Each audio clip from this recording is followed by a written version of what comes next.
بسم الله الرحمن الرحيم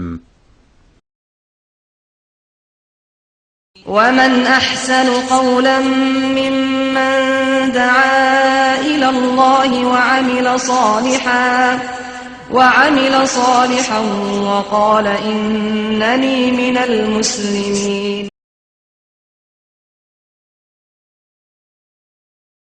আকিদাটা ঠিক করা বেশি জরুরি যে কিবলা কোন দিকে, কিবলাটা আল্লাহর দিকে। পীর বুজুর্গ বাদ দিয়ে এসব হুজুরে কিবলা, পীরে কিবলা, মাজার এইসব যাতে করে মুক্ত হন, তারপরে নামাজটা পড়েন, নামাজটা সহি শুদ্ধ পড়েন, উজু করেন, তাহলে উজুটা কাজ দিবে, নামাজটা কাজ দিবে। আর মাজার মুক্ত, পীর মুক্ত, এইসব কিবলা মুক্ত না হইলে উজুও কাজ দিবে না, নামাজও কাজ দিবে না। তো এতদিন পর্যন্ত মাজার মুক্ত করার জন্য, পীর মুক্ত করার জন্য, ব্যক্তি পূজা মুক্ত করার জন্য, শিরক বিদআত মুক্ত করার জন্য তাওহীদ আর আকীদা করলাম। এখন অন্য স্বাদ একটু নেওয়া যাক, তা হচ্ছে ফিকহ, মাসলা মাসাইল ইন্টারেস্ট বেশি লাগবে, কারণ ওগুলো একটু বুঝতে সহজ লাগবে, তারপরে ওই জন্য মজাও লাগবে, যেটা বুঝে ওটা সহজ লাগে। আর তার সাথে সাথে তখন প্রয়োজন অনুভব হবে, জিজ্ঞাসা বাড়বে। দেখি যে ফেকার আলোচনার পরে, মাসলা মাসাইল আলোচনার পরে প্রশ্নের শেষ নেই, আধা ঘন্টা প্রশ্ন করে মন ভরে না মানুষের, এইটা প্রশ্ন ওইটা প্রশ্ন জাগে তখন। আর আকীদা তাওহীদ পড়লে প্রশ্নই জাগে না, জানাই নেই তো কি প্রশ্ন জাগে, জানা থাকবে তাহলে তো প্রশ্ন জাগবে। ইন্নাল হামদুলিল্লাহ নাহমাদুহু ওয়া নাস্তাঈনুহু ওয়া নাস্তাগফিরুহু ওয়া নাউযু বিল্লাহি মিন শুরুরি আনফুসিনা ওয়া মিন সাইয়্যাতি আ'মালিনা মান ইয়াহদিহিল্লাহু ফালা মুদিল্লা লাহু ওয়া মান ইউদ্লিল ফালা হাদিয়া লাহু ওয়া আশহাদু আল লা ইলাহা ইল্লাল্লাহু ওয়াহদাহু লা শারীকা লাহু ওয়া আশহাদু আন্না মুহাম্মাদান আবদুহু ওয়া রাসূলুহু সাল্লাল্লাহু তাআলা আলাইহি ওয়া আলা আলিহি ওয়া সাহবিহি ওয়া সাল্লামা তাসলিমান কাসীরা। ইয়া আইয়ুহাল্লাযীনা আমানুত্তাকুল্লাহা হাক্কা তুকাতিহি ওয়া লা তামুতুন্না ইল্লা ওয়া আনতুম মুসলিমুন।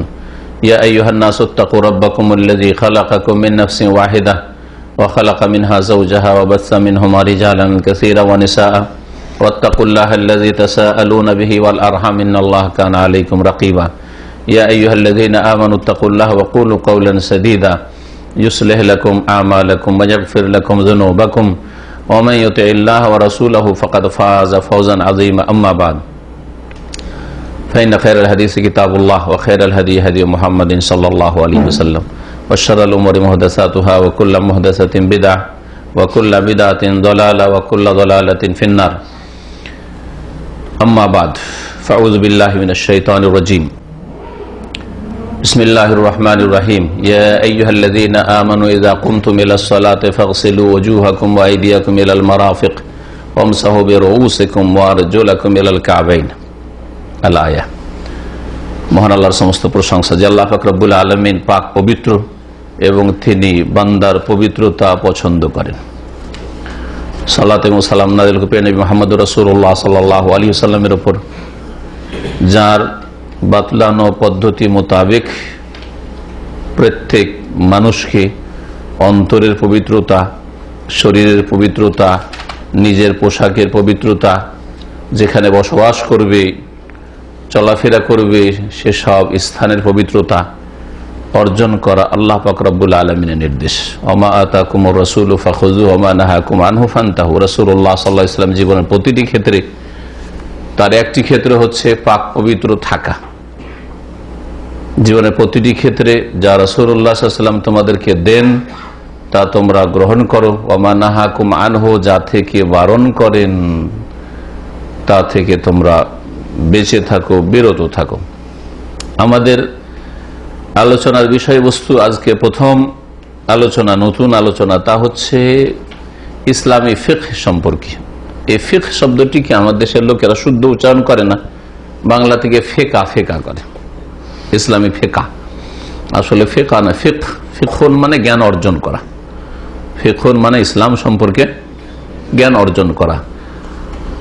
সেটা কোরআন এবং হাদিসের ভাষায় আকীদাগত জ্ঞানকেও শামিল, ইসলামের ইবাদতের জ্ঞানকেও শামিল, আর মুআমালাত আদান প্রদান, হালাল হারাম, জায়েজ না যায়, এ সমস্ত জ্ঞানকে শামিল, সবগুলিকে শামিল। এটা হচ্ছে কোরআন হাদিসের ভাষায়। এই জন্য সাহাবায়ে কেরামদের জামানায় শুধু পবিত্রতা, সালাত, নামাজ, যাকাত, সিয়াম, রোজা, হজ, এইসব ইসলামের বিভিন্ন বিধিবিধান, এগুলিকে ফিকহ বলা হইতো না। এগুলোকে শুধু ফিকহ বলা হইতো এমনটা ছিল না। আর আকীদার বিষয়, আল্লাহ, পরকাল, তাকদীর, কিতাবের প্রতি ঈমান, যেসব ঈমানের বিষয়গুলি রয়েছে, আকীদা, তাওহীদ, শিরক, সুন্নাত, বিদআত, এগুলি ফিকহ নয়, এইরকম বলা হইতো না। তখন ইসলামের যাবতীয় জ্ঞানকে ফিকহ বলা হইতো। কোরআনে এই কথাই বলা হয়েছে। আল্লাহ পাক রব্বুল আলামিন সূরা তাওবার একটি আয়াতে ইরশাদ করেছেন, ফালাউলা নাফারা মিন কুল্লি ফিরকাতিন মিনহুম তায়িফাতুন লিয়াতাফাক্কাহু ফিদ্দীন। কেন একটি দল, ফালাউলা নাফারা মিন কুল্লি ফিরকাতিন মিনহুম তায়িফা, প্রত্যেক গোত্র থেকে, গোষ্ঠী থেকে একটি ক্ষুদ্র দল, কমপক্ষে বড় দলের মধ্য থেকে একটা ছোট দল কেন বের হয়ে যায় না? ফালাউলা নাফারা মিন কুল্লি ফিরকাতিন মিনহুম তায়িফা, ফিরকা একটি দল, আর ফিরকা থেকে এক একটি তায়েফা ক্ষুদ্র দল কেন বেরিয়ে যায় না? কি জন্য বাড়ি থেকে বেরোইতে হবে? তাহলে নিজের রুম থেকে বেরোইতে হবে, নিজের কর্মক্ষেত্র থেকে বেরিয়ে আসতে হবে, আপনাদের ক্যাম্প থেকে বেরিয়ে আসতে হবে কোন জায়গায়। আল্লাহ বলছেন লিয়াতাফাক্কাহু ফিদ্দীন, ঘরে বসে থেকে ইসলাম শিখে নেবেন, এটা সম্ভব নয়। আমরা যদি ঘরে বসে থাকতাম, এমনকি গ্রামে বসে থাকতাম, গ্রামের আশেপাশে যতটা লেখাপড়া শিক্ষা আছে ইসলাম সম্পর্কে অতটাই পড়ে থেকে যেতাম, তো জীবনও কোনোদিন এত দূর পৌঁছা তো অসম্ভব কথা, এর অর্ধেকও পৌঁছা যেত না, ঠিক না? যে কেউ উচ্চ শিক্ষা লাভ করেছে তাকে বাড়ি থেকে অন্য কোথাও বের হইতে হয়েছে। আল্লাহ পাক বের হওয়ার কথা বলেছেন কি জন্য? দ্বীনের জ্ঞান অর্জনের জন্য। যেখানে জ্ঞান আছে, জ্ঞান বিতরণ হয়, সেখানে যেতে হবে। আবার এমন জায়গায় গেলে হবে না যেখানে জ্ঞান টান বিতরণ হয় না। এমনি মানুষকে ধোঁকা দেওয়া হয় যে আসেন এখানে আসলে কিছু শিখবেন, 10 বছর থেকে এসছে ওই সব কাজে হয়তো কিছুই শিখেনি, আরো অন্ধত্ব শিখানো হয়েছে যে মুরব্বীরা যা বলে, বুজুর্গরা যা বলে সেটার নাম ধর্ম। লিয়াতাফাক্কাহু ফিদ্দীন, কেন বেরিয়ে যেতে হবে? যাতে করে তারা দ্বীন সম্পর্কে ফিকহ হাসিল করে। আল্লাহ তাফাক্কাহু বলেছেন, ফিকহ জ্ঞান অর্জন করে।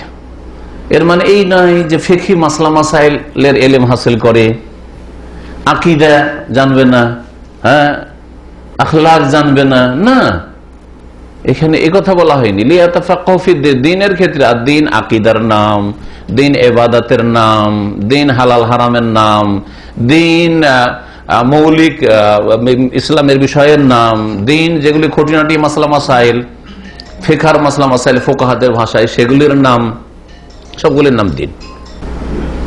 তো এখানে ফিকহ মানে কি বোঝানো হয়েছে? ফিকহি মাসলা মাসাইল বোঝানো হয়নি। দ্বীনের জ্ঞান, সেটা আকীদা হইতে পারে, ইবাদত হইতে পারে, আখলাক হইতে পারে, হালাল হারাম হইতে পারে, সমস্ত কিছু, শিরক হইতে পারে, বিদআত হইতে পারে, সুন্নাত হইতে পারে, তাওহীদ হইতে পারে, সমস্ত কিছুকে শামিল ফিকহ। লিয়াতাফাক্কাহু ফিদ্দীন ওয়া লিয়ুনযিরু কওমান, কেন দ্বীন সম্পর্কে জ্ঞান শিখবেন? আপনারা কেন শিখছেন? প্রথম কথা, নিজেকে সুসজ্জিত করবেন, নিজেকে জাহান্নাম থেকে বাঁচাবেন, এটা প্রথম কাজ। দ্বিতীয় কাজ হচ্ছে ওয়ালিয়ুনযিরু কওমাহুম ইযা রাজাউ ইলাইহিম, নিজের জাতিকে আপনি সতর্ক সাবধান করবেন, আল্লাহর দ্বীন সম্পর্কে সজাগ করবেন, যেগুলি করার করে না করতে তাদেরকে উপদেশ দেবেন।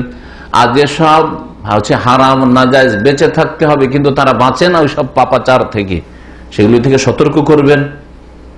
বাড়িতে ফিরে, দেশে ফিরে, এলাকায় ফিরে, ক্যাম্পে ফিরে, ক্যাম্পে আপনার 1000-2000 লোক আছে, আপনার 10টা লোক আসছেন, আপনার দায়িত্ব যারা যাও এলেই ওখানে ফিরে গিয়ে তাদেরকে সতর্ক করবেন, শিখাবেন। ফালিয়াবাল্লিগু শাহিদুল গায়ব, নবী করিম সাল্লাল্লাহু আলাইহি সাল্লাম আরাফার ময়দানে বিদায় হজে এই খুতবা বলেছিলেন, যারা এখানে এসেছে হাজির, তারা যেন ওই সব লোকদেরকে যারা গায়েব আসেনি, আসার সুযোগ পায়নি, তাদেরকে এই কথাগুলি পৌঁছিয়ে দেয়। তো আল্লাহ পাক বলছেন যে ওয়ালিয়ুনযিরু কওমাহুম, স্বজাতির কাছে যেতে হবে এবং তাদেরকে সতর্ক সাবধান করতে হবে, তাদেরকেও জাহান্নাম থেকে রক্ষা করতে হবে। যেমন আপনি নিজেকে রক্ষা করবেন, আপনার স্ত্রী, আপনার পরিবার, আপনার আত্মীয় স্বজন, দেশবাসী, এলাকাবাসী, তাদেরকে সতর্ক সাবধান করতে, লাআল্লাহুম ইয়াহযারুন, যাতে করে তারা সতর্ক সাবধান হওয়ার সুযোগ পায়। আপনি যদি সতর্ক না করেন, সচেতন না করেন, কি করে সচেতন হবে? ঘুমাচ্ছে সব। জাতিতে মুসলিম, শিরক বিদআত করছে, তাওহীদই নেই, সুন্নাত নেই, সমস্ত রকমের শিরক বিদআত আছে ধর্মের নামে। জাতিতে মুসলিম বেনামাজি জান্নাতের আশা করে বসে আছে, জান্নাতের আশা করে বসে আছে। জাতিতে মুসলিম তখন জান্নাত আমাদের জন্য, হিন্দুর জন্য জান্নাত না, হিন্দুর জন্য জাহান্নাম, ইহুদি নাসারার জন্য জাহান্নাম, আর মুসলিম বেনামাজিদের জন্য জান্নাত। এই তো আজকাল সাধারণ একটা সেন্স মুসলিম জাতির অধিকাংশ লোকের। জান্নাত বরাদ্দ করে রেখেছে নিজের জন্য, বিনা আমলে, বিনা আকীদাতে। ওদেরকে কি করবেন? সতর্ক করবেন, সাবধান করবেন যে এটা জান্নাতের পথ নয়। ভ্রান্ত আকীদা নিয়ে, ইবাদতবিহীন, নামাজবিহীন, আর আশা করে বসে আছেন জান্নাত। এটা হচ্ছে ইহুদি খ্রিস্টানদের আশা। লা ইয়াদখুলুল জান্নাতা ইল্লা মান কানা হুদান আও নাসারা, জান্নাতে ওরাই যাবে যারা ইহুদি নাসারা।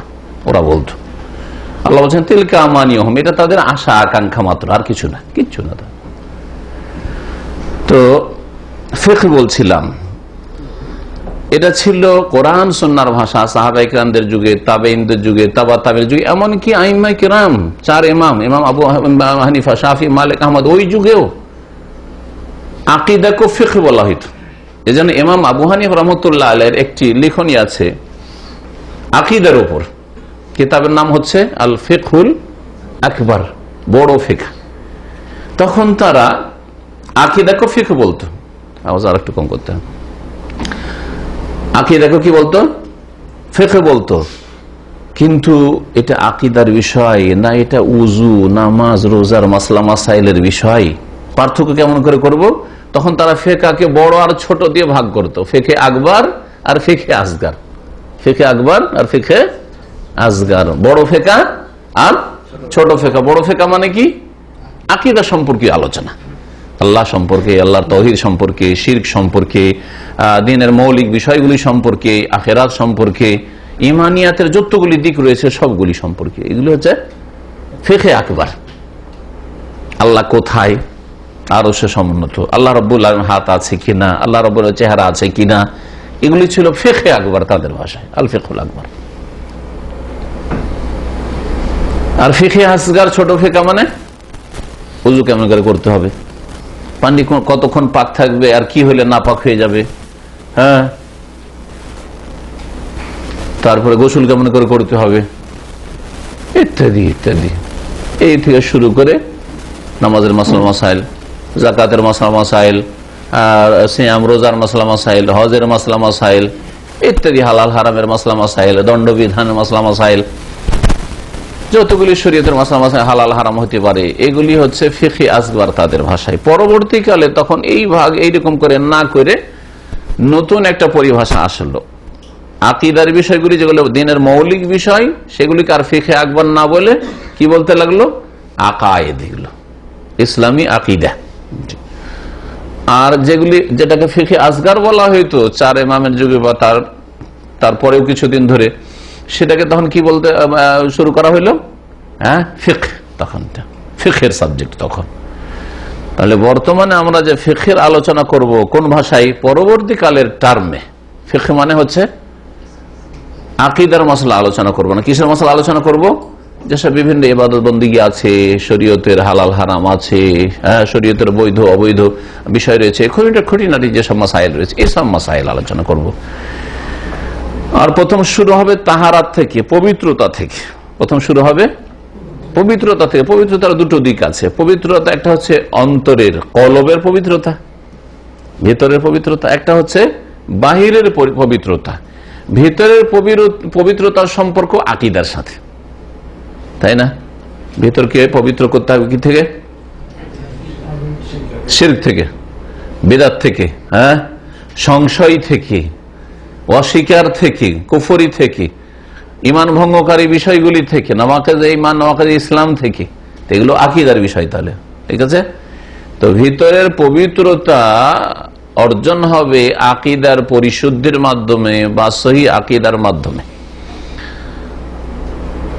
আর বাহ্যিক পবিত্রতা, শরীর পবিত্রতা, শরীরে যেসব কাপড় চোপড় আছে সেগুলো পবিত্রতা, যেখানে আপনি বসবাস করেন, হ্যাঁ, সালাত আদায় করেন, সেই জায়গায় পবিত্রতা, এই সমস্ত পবিত্র হচ্ছে জাহিরি পবিত্রতা। জি, অন্তরে যদি শিরক থাকে, কুফরি থাকে, তো সে অন্তর নাপাক। এই জন্য আল্লাহ পাক মুশরিকদেরকে কি বলেছেন? নাজাস, নাপাক বলেছেন সূরা তাওবাতে, ইন্নামাল মুশরিকুনা নাজাসুন। মুশরিক হচ্ছে নাপাক। মুসলিম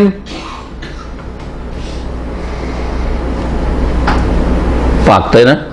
সর্বাবস্থায় পাক। এমনকি নাপাক থাকলেও এই অর্থে আকীদার ক্ষেত্রে যদি ওর আকীদা সহি থাকে, আর মুসলিম জাতিতে কবর মাজার ভরা থাকে, যদি যে ওলিয়া উলিয়া গস কুতুবে দিতে পারে, তাদের অসাধারণ ক্ষমতা রয়েছে, হ্যাঁ হ্যাঁ, তারা মারিফতি নজর দিয়ে দেখে সবকিছু, তাহলে সেও নাপাক। কারণ সে অমুসলিম নিজেকে না বললেও সে শিরকি আকীদা রাখে বলে সেও মুশরিক।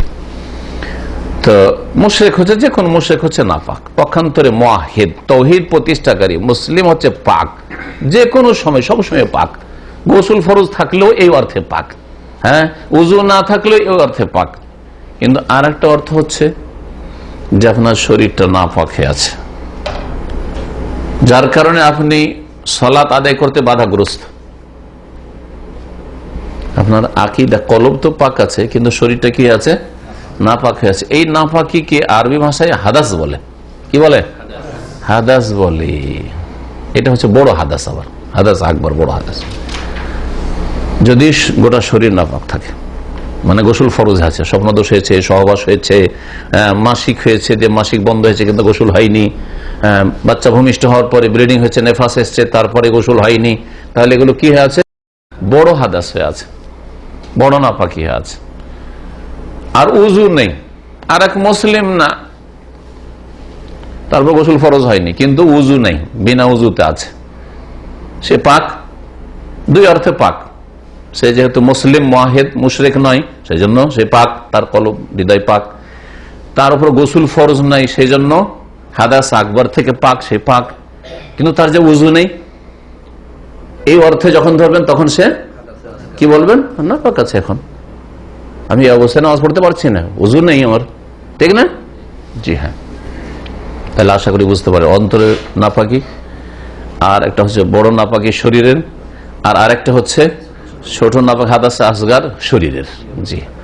আর এরপরে তখন আসবে নাজাসাত, হ্যাঁ, নাপাক বস্তু, কাপড়ে লেগে থাকা বা শরীরে কোনো জায়গায় লেগে আছে, গোসল ফরজ নেই, উযু আছে, কিন্তু দেখছেন যে গায়ে পেশাব পায়খানা লেগে আছে, উযু অবস্থায় আছেন, আর ছেলেটা পেশাব করে দিয়েছে, মেয়েটা পেশাব করে দিয়েছে, ঠিক না? তো এটা কি বলবেন? এটার নাম কি? নাজাসাত। আপনার শরীর নাজাসাতে লেগে আছে। কাপড়ে যদি এরকম কিছু থাকে, তাহলে কাপড়ে নাজাসাতে, নাপাকি লেগে আছে। তো এই নাপাকি দূর করার জন্য, শরীরের বড় নাপাকি দূর করা হাদাস আকবার, অথবা ছোট নাপাকি দূর করা মানে উযু করা, গোসল করা, উযু করা। এই রকমই কাপড় নাপাক হয়ে আছে, কাপড়কে পাক করতে হবে। শরীরের নাপাকি লেগে আছে, নাজাসাতে লেগে আছে, পাক করতে হবে। হ্যাঁ, আপনি যে স্থানে সালাত আদায় করবেন, হ্যাঁ, জায়নামাজে, মুসাল্লায়, সেটাতে নাপাকি লেগে আছে, এই নাপাকি দূর করার উপায় কি, মাধ্যম কি বলেন? মনে হচ্ছে বুঝেন না, যদি বুঝেন তো জবাব দিবেন। হ্যাঁ, পানি। হ্যাঁ, প্রথম হচ্ছে, এক নম্বরে হচ্ছে পানি। পানি। আল্লাহ পাক রব্বুল আলামিন কোরআনে পানি সম্পর্কে অনেক আয়াত রয়েছে, তার একটি আয়াতে বলছেন, আমি আকাশ থেকে পানি নামিয়েছি। কোন পানি? তাহুরা, পবিত্রতা দানকারী। তাহুরা, শুধু পবিত্র পানি না, তাহুর আল্লাহ বলেছেন, তাহেরান বলেননি শুধু। ওয়ানজালা মিনাস সামাই মাআন তাহুরা, পানি নিজেও পবিত্র, আর কি করতে পারে? অন্যকে পবিত্রতা দান করতে পারে। শরীর নাপাক হয়ে আছে, গোসল করে নেন, পবিত্র করে দিল আপনাকে। উজু নাই, উজু করে নেন, আপনাকে পবিত্র করে দিল। শরীরে নাপাকি লেগে আছে, নাপাকি ধুয়ে ফেলেন, পবিত্র করে দিল। আপনার কাপড়ে নাপাকি লেগে আছে, ধুয়ে নেন, পানি আপনাকে কি করে দিল? পবিত্রতা দান করলো। মা আন তাহুরা, জি, ওয়া আনজালনা মিনাস সামাই মা আন তাহুরা। আল্লাহ পাক আর এক আয়াতে বলেছেন যে পানি আল্লাহ দিয়েছেন লিউতাহিরাকুম বিহি, তা দিয়ে তোমাদেরকে আল্লাহ কি করতে চান? পবিত্র করতে চান। পানি দিয়ে আল্লাহ পাক পবিত্র করতে চান। পানি যদি না থাকে আর আপনার গোসল ফরজ থাকে অথবা ওযু না থাকে, তো পানির বিকল্প হচ্ছে, পানির বিকল্প কি? মাটি। হ্যাঁ, ভালো করে মনে রাখবেন, পানির বিকল্প মাটি। আচ্ছা, আরেকটি কথা বলবো এখন, ওযু আর গোসলের বিকল্প কি? ওযু গোসল করতে পারছেন না, ওযু অথবা গোসল করতে পারছেন না, এর বিকল্প কিছু আছে কি না? কি? তায়াম্মুম। তখন বলবেন ওযু গোসল কাজ দুটোরই বিকল্প হচ্ছে তায়াম্মুম। জি, তায়াম্মুম কি দিয়ে করতে হবে? মাটি দিয়ে। এই জন্য বলেন যে পানির বিকল্প হচ্ছে মাটি। জি, এই ভূমিকাটা এই জন্য বললাম যে এই পানি সম্পর্কে, তাহারাত সম্পর্কে, উযু সম্পর্কে, গোসল সম্পর্কে যতগুলি চ্যাপ্টার আলোচনা আসবে সবগুলি বোঝা আপনার জন্য কি হয়ে যাবে? সহজ হয়ে যাবে। আমরা যে কিতাব থেকে বিশেষভাবে আলোচনা করব আর তার সাথে সাথে যেগুলি দেখব যে সংযোজনের প্রয়োজন রয়েছে, সেগুলি সংযোজন করবো ইনশাআল্লাহ। তো সেই কিতাবের নাম হচ্ছে আল মুখতাসার ফিল ইবাদাত, ইবাদতের ক্ষেত্রে সংক্ষিপ্ত লিখনী বা সংক্ষিপ্ত কিতাব। কিতাবটি আসলে ফিকহি মাসলা মাসাইল সম্পর্কে খুব সুন্দর নতুন ধরনের কিতাব, যার ফলে পুরাতন যুগের মাসাইল আছে আর নতুন নতুন কিছু মাসাইলও, যেগুলি নতুন সমস্যা, সেগুলো এতে সংযোজন করা হয়েছে। এদিক থেকে এই কিতাবটি ভালো কিতাব খুব। এই কিতাব গত 2 বছর আগে এখানে রাকাতে যে কোর্স, দায়ী প্রশিক্ষণ কোর্স হয়েছিল, তাতে কিছুটা অংশ পড়ানো হয়েছিল। যারা ওতে অল্প সংখ্যক লোকই অংশ নিয়েছিলেন তারা কিছুটা হলেও পড়েছেন আমার কাছ থেকে। আমরা আলোচনা শুরু করব এই তাহারাত এবং পানি থেকে শুরু করে। শেখ বলছেন আহকামুত তাহারাত ওয়াল মিয়াহ, পবিত্রতা এবং পানির বিধিবিধান। আহকাম হুকমের বহুবচন, আর তাহারাত মানে পবিত্রতা, আর মিয়াহ মাউনের বহুবচন। জি, পানি এবং পবিত্রতার কি হুকুম, আহকাম, হুকুমের বহুবচন আহকাম। জি, বলছেন যে as-সালাতু হিয়া রুকনুস সানি মিন আরকানিল ইসলাম বাদা শাহাদাতাইন। সালাত, নামাজ হচ্ছে ইসলামের দ্বিতীয় রুকন। রুকন মানে স্তম্ভ, খুঁটি। বাদা শাহাদাত দ্বিতীয় যখন, তাহলে প্রথমটা কি বলছেন? বাদা শাহাদাতাইন। হ্যাঁ, দুটো কথার, দুটো বাক্যের সাক্ষ্য প্রদানের পর। এই দুটো বাক্য হচ্ছে লা ইলাহা ইল্লাল্লাহ একটি বাক্য, আর একটি হচ্ছে মুহাম্মাদুর রাসূলুল্লাহ, আল্লাহ ছাড়া কোনো সত্য মাবুদ নেই, এই কথার সাক্ষ্য প্রদান করা। সাক্ষ্য প্রদান করলে বলতে হবে আশহাদু আল্লা ইলাহা ইল্লাল্লাহ। হ্যাঁ, সাক্ষ্য প্রদান করার জন্য বলতে ওয়াশহাদু আন্না মুহাম্মাদান রাসূলুল্লাহ।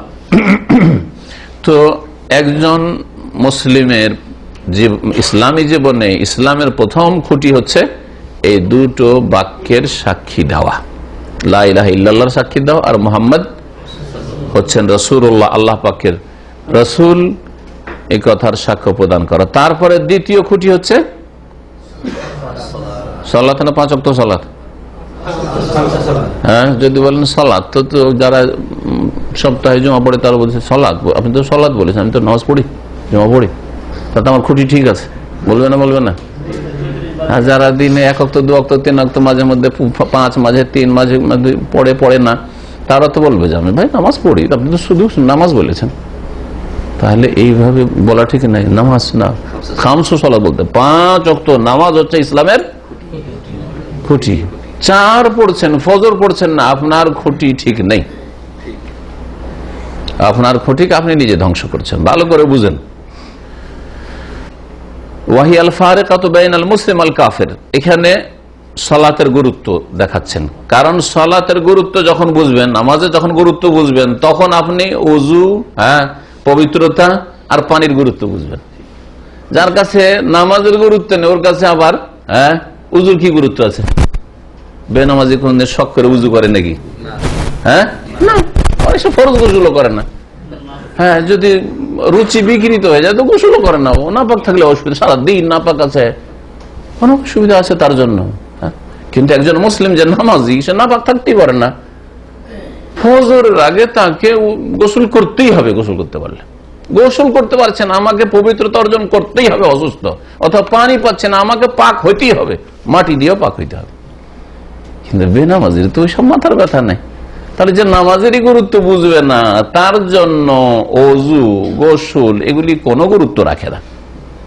পানি গুরুত্ব রাখে এই জন্য যে পানি পান না করলে বাঁচবে না, দুনিয়ার গরজে,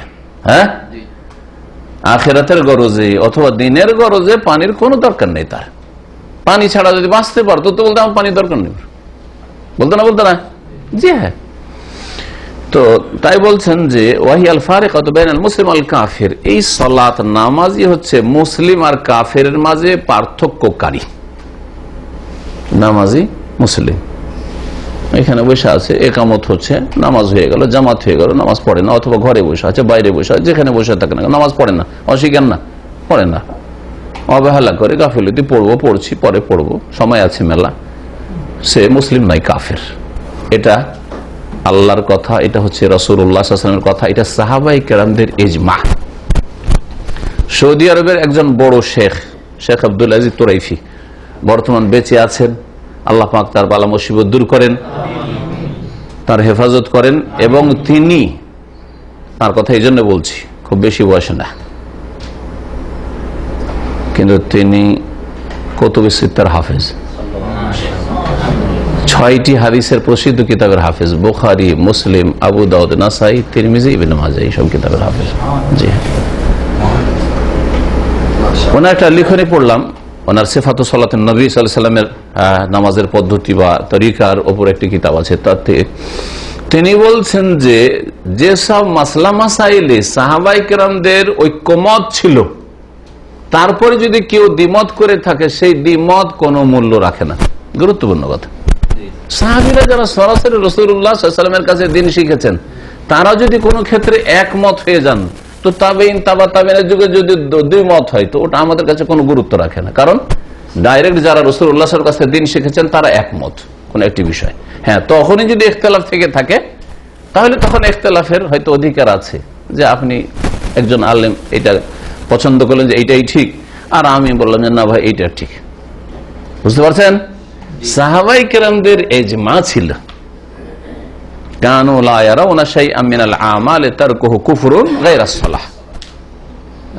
আব্দুল্লাহ বিন শাকীক প্রখ্যাত তাবেঈ, তিনি বলছেন যে কানু সাহাবায়ে কেরামগণ লা ইয়ারাউনা শাইআম মিনাল আমালি তারকুহু, কোন আমল তরক করা, ছেড়ে দেওয়া, অস্বীকার করার নাই, ছেড়ে দেওয়া কি সাহাবায়ে কেরামগণ কুফরি বলতেন না, মনে করতেন না। গায়রাস সালাহ তারকুহু কুফরুন গায়রা আসসালাহ, নামাজ ছাড়া। কেউ রোজা ছেড়ে দিলে, কেন রোজা ছেড়েছে? বলছে পারিনি রাখতে, অস্বীকার নেই, কাফের বলতেন না, ফাসেক বলতেন। যাকাত কেন দাওনি? দিছি। হ্যাঁ, কাফের নাই, কি ফাসেক? হ্যাঁ, হজ ফরজ আছে, হজ করেনি, বরং হজ না করি মারা গেছে, কাফের হয়ে মরেনি, হ্যাঁ ফাসেক, ফাসেক গুনাহগার। তার শাস্তি হইতে পারে, অথবা আল্লাহর রহমতে মাফও হইতে পারে, কিন্তু শাস্তি হলো চিরকাল নাই। কিন্তু নামাজ ছেড়ে দিলে কাফের হয়ে যায় কোন ব্যক্তি, কোন মুসলিম নামাজ ছেড়ে দিলে। এরপর সাহাবায়ে কেরামদের কি ছিল? ইজমা, ঐক্যমত ছিল। সেখানে পরবর্তীকালের ফুকাহারা ইখতিলাফ করেছেন, কেউ বড় ফাসেক বলেছেন, ছোট কাফের বলেছেন, কেউ বড় কাফের বলেছেন, এইসবে যায় আসেন। সঠিক মত হচ্ছে যে মুসলিম আর কাফের মাঝে পার্থক্যকারী হচ্ছে সালাহ। এবং নবী সাল্লাল্লাহু আলাইহি ওয়াসাল্লাম হাদিস, বাইনাল আবদি ওয়া বাইনাল কুফরি ওয়া শিরকি তারকুস সালাহ, বান্দা এবং কুফরি, শিরক আর বান্দা এখানে আছে, এই দুটোর মাঝে আড় হচ্ছে সালাহ, নামাজ। নামাজ যদি থাকে তাহলে কুফরি আসতে পারছে না বান্দা পর্যন্ত, আর নামাজ নাই তাহলে কোনো আড় নেই, অ্যাটাক করলো কুফরি শিরকে, সে আক্রমণ করল কার উপর? ওই বান্দার উপর, গ্রাস করে ফেললো। ওয়াহিয়া আমদুল ইসলাম, আর সালাত হচ্ছে ইসলামের গুরুত্বপূর্ণ স্তম্ভ খুঁটি। ওয়া আউয়ালা মা ইউহাসাবু আনহুল আবদ, বান্দার সর্বপ্রথম হিসাব হবে এই বিষয়ের উপর। সর্বপ্রথম কিয়ামতের দিন কিসের হিসাব হবে? নামাজের। নামাজে পাশ হলে বাকি আমলে পাশ, নামাজে ফেল হলে বাকি সবগুলি আমলে যদি পাশ করে, বাপের খেদমতে পাস, মায়ের খেদমতে পাস, ভাইদের মানুষ করে লালন পালনে পাস, হ্যাঁ, হালাল রুজি খাওয়াই পাস, রোজাতে পাস, জাকাতে পাস, হজে পাস, উমরাই পাস। উমরাই পাস না, ফার্স্ট ডিভিশন। যখন তখন উমরা যায়, ফিরি পেলে তো অসুবিধাই নেই। হ্যাঁ, উমরা এখানে রাস্তায় আলোচনা হচ্ছিল পৃথিবীর মধ্যে, আর আমি এটা জানি অনেকদিন আগে থেকে। এক উমরা আর অফিসওয়ালার কাছ থেকে জেনেছি, খবরে অফিস আছে, খুব মানে পুরাতন মানুষ, এখানকার 30-40 বছর থাকে। তো বলছে যে পৃথিবীর মধ্যে সবচেয়ে বেশি উমরা করে মিশরি জাত আর পাকিস্তানি জাত। এত বেশি বাঙালি উমরা করে। বাঙালি উমরা যদি 2-4-5 বছর একটা করে নেয়, হ্যাঁ, ছোট হজ হয়ে গেছে হুজুর, ঠিক না? ছোট হজ হয়ে গেছে, এখন বড় হজটা করবো ওতেই চলছে 2-4-10 বছর, জি হ্যাঁ, ওই ছোট হজ দিয়ে। কিন্তু পাকিস্তানি নামাজ নেই, কিচ্ছু নেই, মক্কা গিয়ে নামাজ পড়ে না, রাস্তায় নামাজ পড়ে না, প্রমাণ আছে, কিন্তু উমরা ঠিক আছে। জি, মিশরি জাতির অন্যান্য অনেক ত্রুটি থাকলেও নামাজে একটু ভালো, হ্যাঁ, নারীর দুশ্মনী আছে ভালো, হ্যাঁ জি, কিন্তু নামাজে ভালো, অনেকটাই ভালো, ফুল ভালো নাই, অনেকে বেদিন আছে তাদের।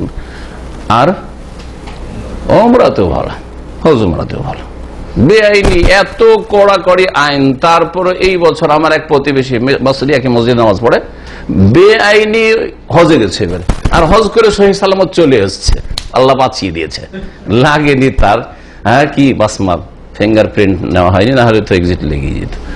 তো মসজিদ থেকে বের হওয়ার সময় এক ইয়ামানি আমার পরিচিত কোন একটা বিষয়ে আমার সাথে আলোচনা করেছে, ওই সময় মেসেজ এসে সালাম করলো, আসার পরে বললো মাশাআল্লাহ হজ করেছেন, তাসরি সহ করছে। তাসরির কিসের আবার?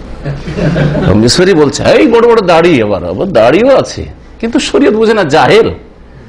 যে তাসরিটা ও যে তার উপরে ফরজ, আর বিনা পারমিশনে হজ করা গুনহার কাজ, ও জাহেল দাড়িওয়ালাও আছে মেলা।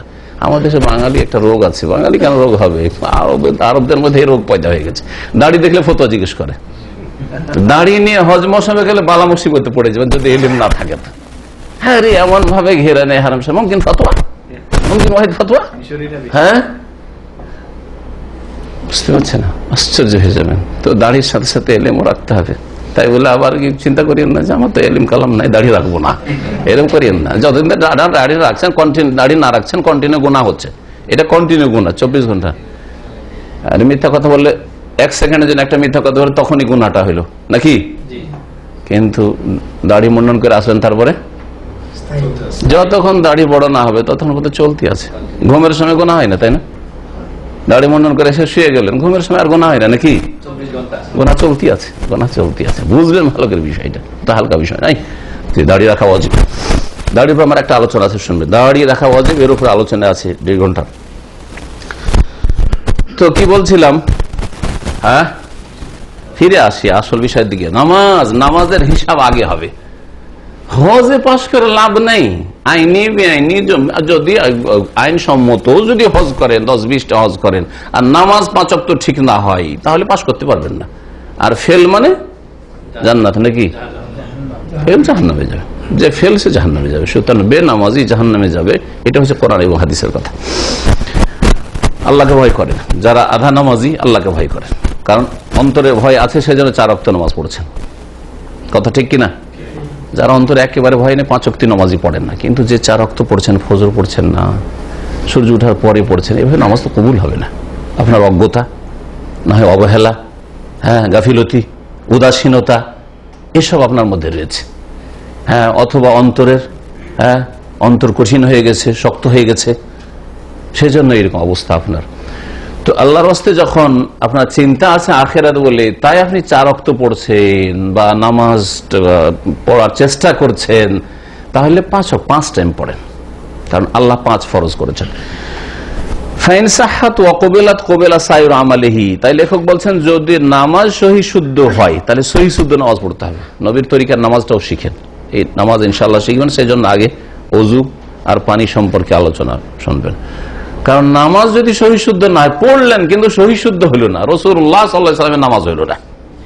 রাসূলুল্লাহ সাল্লাল্লাহু আলাইহি ওয়াসাল্লাম নামাজ শুরু করেছেন আল্লাহু আকবার, আর আপনি শুরু করেছেন নাওয়াইতু, ইন্নী ওয়াজহাতু ওয়াজহিয়া লিল্লাযী ফাতারাস সামাওয়াত, যায় নামাজের দোয়া দিয়ে, ইক্তাদাইতু বিহাযাল ইমাম, এই দিয়ে শুরু করলেন। নবী করিম সাল্লাল্লাহু আলাইহি ওয়াসাল্লাম শুরু করেছেন রাফাইদান, এইভাবে করে কাঁধ পর্যন্ত অথবা আরেকটু উঁচা করে, কিন্তু আপনি আল্লাহু আকবার কান ধরে তওবা করে বিদাতি কান ধরে, এই বিদাতি তরিকায় নামাজের শুরুতে মেলা ভুলের ভুল, নামাজ কবুল হয় না, আপনার সহিশুদ্ধ নামাজ নয়। নবী করিম সাল্লাল্লাহু আলাইহি ওয়াসাল্লাম নামাজ শেষ করেছেন সালাম ফেরার সাথে, আপনার নামাজ শেষ হয় মোনাজাতের সাথে, নামাজ সহিশুদ্ধ নয়। সুতরাং এই নামাজ পড়ে লাভ নেই, মারদুদ হয়ে যাবে। তাই বলছেন শেখ যে ফাইন সাহাত, নামাজ যদি সহিশুদ্ধ হয়, ও কবিল তার কবুল হয়, কবুল হয়, পড়লেন নামাজ সহিশুদ্ধ হইল, কবুল হইল। কবুল হবে না কখন? যদি দুনিয়ার গরজে নামাজ হয়, কাউকে খুশি করার জন্য, কারো ভয়ে, আইন কানুনের ভয়ে, অথবা কফিলকে খুশি করার জন্য, বস সবাইকে নিয়ে একসাথে নামাজ পড়ে সেই জন্য, বা ডিউটির সময় একটু আরাম করার জন্য নামাজ পড়লে আধা ঘন্টা একটু আরাম পেয়ে যাবো, অনেকে ডিউটির সময় নামাজ পড়ে, কারণ আজান হইতে কাজ বন্ধ, আর কাজ বন্ধ করলে মসজিদে গেলেই কাজ বন্ধ করতে পারে, আর না হলে হয়তো কাজে লাগিয়ে দিবে, সেই জন্য। তাহলে আসলে ইখলাসের সাথে নামাজ পড়ছেন না আপনি, কবুল হয় না। যদি নামাজ সহিশুদ্ধ হয় আর কবুল হয়, কবেলা সাইরু আমালিহি, তাহলে সমস্ত আমল কবুল হবে। ওয়াইন রুদ্দাত, আর নামাজ যদি রদ করে দেওয়া হয়, রুদ্দা সাইরু আমালিহি, তাহলে সমস্ত আমলকে রদ করে দেওয়া হবে। নামাজ যদি প্রত্যাখ্যান করে দেওয়া হয় যে তোমার নামাজ কবুল হয়নি, তোমার নামাজ সহিশুদ্ধ হয়নি, তোমার নামাজ সম্পূর্ণ হয়নি, তুমি 4 পড়েছো, আমি 4 চাইনি, 5 চেয়েছিলাম, তুমি 5 পড়েছো কিন্তু সূর্য ওঠার পরে পড়েছো ফজর, আমি সূর্য ওঠার পরে ফজর চাইনি, জি টাইম পার হয়ে নামাজ আমি চাইনি, ইন্নাস সালাতা কানাত আলাল মুমিনিনা কিতাবাম মাওকুতা, ইত্যাদি ইত্যাদি। নামাজের হেফাজত করতে হবে, নামাজকে প্রতিষ্ঠা করতে হবে, কায়েম করতে হবে, এই দুটি কথাই বারবার কোরআনে কারিমে আল্লাহ পাক বলেছেন। যদি নামাজ কবুল না হয়, রদ হয়ে যায়, তাহলে সমস্ত আমল কি হয়ে যাবে? রদ হয়ে যাবে, আর কোনো হিসাবেরই প্রয়োজন নেই, কোনো হিসাবের প্রয়োজন নেই। ওয়ালাম্মা কানাত হাযিহিস সালাতু লা তাসু ইল্লা বিতাহারাতিল মুসাল্লি, আর এই সালাত সহিশুদ্ধ অতক্ষণ পর্যন্ত হবে না যতক্ষণ পর্যন্ত মুসাল্লি তাহারাত অর্জন না করবে। তাহারাত মানে পবিত্রতা অর্জন না করবে। কি থেকে? মিনাল হাদাসি, শরীরের নাপাকি থেকে, বড় হোক অথবা ছোট হোক। হাদাসকে কয় ভাগ করলাম? হাদাস আকবার, বড় নাপাকি, গোসল ফরজে আছে, তাহলে গোসল করে নিতে হবে। আর হাদাস আসগার, ছোট হাদাস, ছোট নাপাকি মানে উযু নেই, তাহলে উযু করে নিতে হবে। ওয়ান নাজাস, আর নাপাক বস্তু থেকেও কি হইতে হবে? পাক পবিত্র হইতে হবে। সালাত কখন শুদ্ধ হবে? সালাত শুদ্ধ হওয়ার একটা দিক হচ্ছে কি, যে শরীর নাপাক মুক্ত হইতে হবে, বা নাপাকি মুক্ত হবে, শরীর যেন নাপাক না থাকে।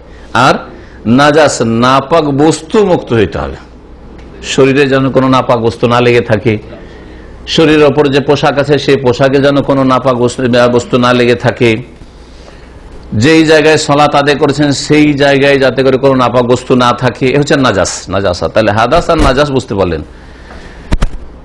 তো নামাজের আগে তাহলে কি? পবিত্রতা, তাই না?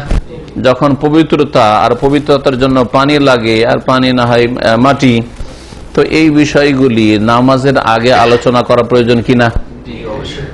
একজন নিউ মুসলিম, তাকে আগে নামাজ শিখাবেন না আগে ওযু শিখাবেন? আগে ওযু শিখাইতে হবে, কারণ ওযু হচ্ছে তার জন্য চাবি। তার সাথে সাথে ও যখন চলে যাচ্ছে, সাধারণত হয়তো গোসল করে আছে, কিন্তু যদি গোসল সম্পর্ক জানিয়ে দিতে হবে যে দেখো তোমার স্বপ্ন দোষ হইতে পারে, সুতরাং গোসলও ফরজ হবে এসব ক্ষেত্রে, তো ওইসবও জানিয়ে দিতে হবে। নাসাবা তাকদিমু মুকাদ্দামাতিহা, সুতরাং নামাজের ভূমিকা হচ্ছে কি? নামাজের ভূমিকা হচ্ছে ওযু, তাহারাত, পবিত্রতা। আগে বয়ান করাটাই হচ্ছে উপযুক্ত বা উপযোগী। কমিনহা তাহারা, আর তার একটি হচ্ছে, অর্থাৎ মুসাল্লির পবিত্রতার কয়েকটি দিক হলো, একটা হচ্ছে হাদাস থেকে পাক হওয়া, মানে শরীরের নাপাকি মুক্ত হওয়ার, একটা হচ্ছে নাজাসাত থেকে পাক হওয়া। তো এই জন্য তার একটা দিক হচ্ছে আত্মাহারা, পবিত্রতা। ফাহিয়া মিফতাহুস সালাতে, এই পবিত্রতা অর্জন করা হচ্ছে সালাতের চাবি। ফাতাহারাত মিন আওকাদে শুরুতিস সালাহ, নামাজের কিছু শর্তাবলী রয়েছে। কয়টি শর্ত রয়েছে মনে আছে নামাজের? এর আগে সব ওই দুরুস মুহিম্মার আলোচনাতে এখানেই আলোচনা করা হয়েছে। কিছু তো মনে রাখতে হবে। নামাজের শর্ত 9টি, নামাজের শর্ত 9টি। এই যে 9টি শর্ত রয়েছে তার মধ্যে সবচেয়ে গুরুত্বপূর্ণ শর্ত হচ্ছে পবিত্রতা অর্জন করা, তাহারা। শেখটাই বলছেন ফাত্তাহারাত মিন আওকাদে শুরুতিস সালাতে, নামাজের শর্তাবলীর মধ্যে সবচেয়ে বেশি তাকিদপূর্ণ শর্ত হচ্ছে তাহারাত, পবিত্রতা। অশর্ত, আর শর্ত কাকে বলে? লা বুদ্দা আন ইউকাদ্দাম আলাল মাশরুত, যেই বিষয়ের জন্য বা যেই বস্তুর জন্য শর্ত লাগানো হয়েছে তার আগে শর্তটাকে রাখতে হবে বা শর্তকে পুরা করতে হবে। বিদেশ আসার জন্য বেশ কিছু শর্ত রয়েছে, আছে না নেই? যেমন পাসপোর্ট প্রথম, তারপরে ভিসা, মেডিকেল ফিটনেস, টিকিট, দূরে থাকে, কি আচ্ছা আচ্ছা, যদি কেউ পানি জাহাজে, মোট কথা রাস্তার খরচের ব্যবস্থা, জি রাস্তার খরচের ব্যবস্থা, এগুলো হলো কি তাহলে বিদেশ আসার জন্য শর্ত। আগে ওগুলো পুরো করেছেন, আগে বিদেশে চলে এসছেন, বিদেশে আসার পরে পাসপোর্ট করেছেন, বিদেশে আসার পরে ভিসা নিচ্ছেন, বিদেশে আসার পরে টিকিট করছেন, মেডিকেল করছেন, এরকম কোন লোক আছেন কি? না। তো শর্ত বুঝতে পারছেন আশা করি। তো নামাজে ঢোকার পরে ওই তাহারাতের কথা চিন্তা করলে হবে না, নামাজে ঢোকার আগে, নামাজ শুরু করার আগেই শর্তগুলি পুরা করতে হবে। তার প্রথম শর্ত হচ্ছে পবিত্রতা অর্জন। আপনি পাক আছেন কি না এটা চিন্তা করতে হবে নামাজ শুরু করার আগেই, সেটা পুরা করতে হবে। এজন্য শিখতে হবে, সেটা প্রথম শিখাচ্ছেন। এই জন্য তাহারাত মানা তাহারা, তাহারাতের অর্থ কি? তাহারাতের অর্থ বাংলায় হচ্ছে পবিত্রতা, না পরিচ্ছন্নতা হচ্ছে নাজাফা।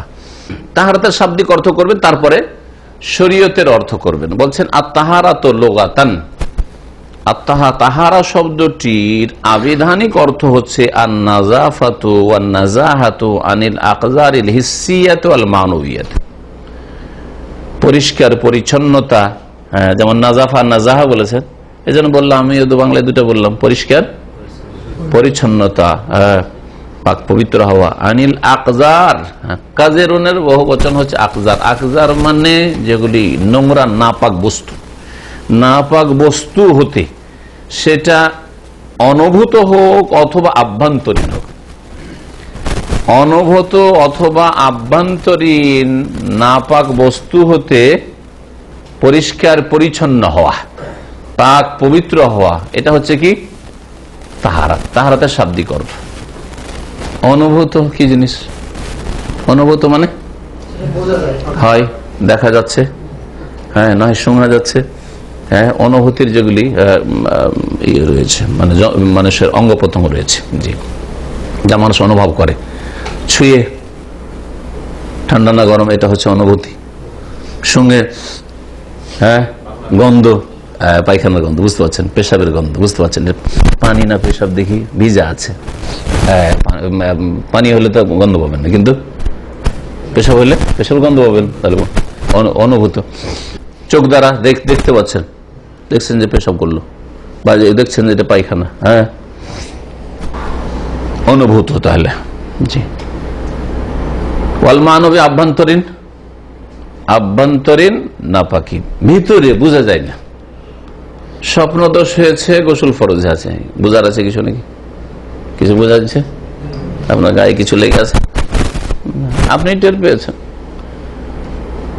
যে স্থান দিয়ে বের হয়েছে সেই স্থান ধুয়ে নিয়েছেন, আর কিছু বোঝা যাচ্ছে। অনেক সময় এই জন্য একটু ফ্রেশ ট্রেশ হয়ে গেলে, গোসল করেনি হয়তো, উজু টুজু করেছে, ফ্রেশ হয়ে ধুয়ে টুয়ে নিয়ে যেতে ভুলেই যায় অনেকে, ভুলে যাই, একটু বিলম্ব হলে ভুলে যাই। কতকে নামাজ পড়ে নিয়েছে, নামাজ পড়ার পরে মনে হচ্ছে যে আজকে তো স্বপ্ন দোষ হয়েছিল।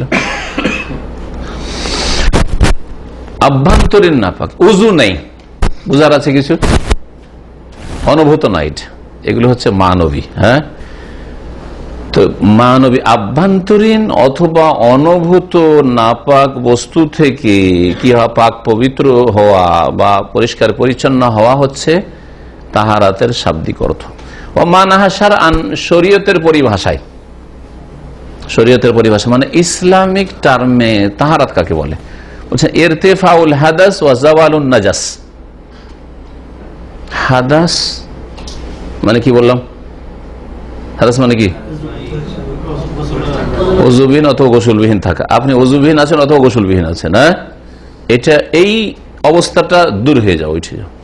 এখন আপনি গোসল করে আছেন, গোসল ছিল না, গোসল ফরজ ছিল, অথবা এখন আপনি বাউজু ওযু অবস্থায় আছেন, তাহলে এটা হচ্ছে ইরতিফাউল হাদাস, আপনার থেকে সরে গেছে, দূর হয়ে গেছে।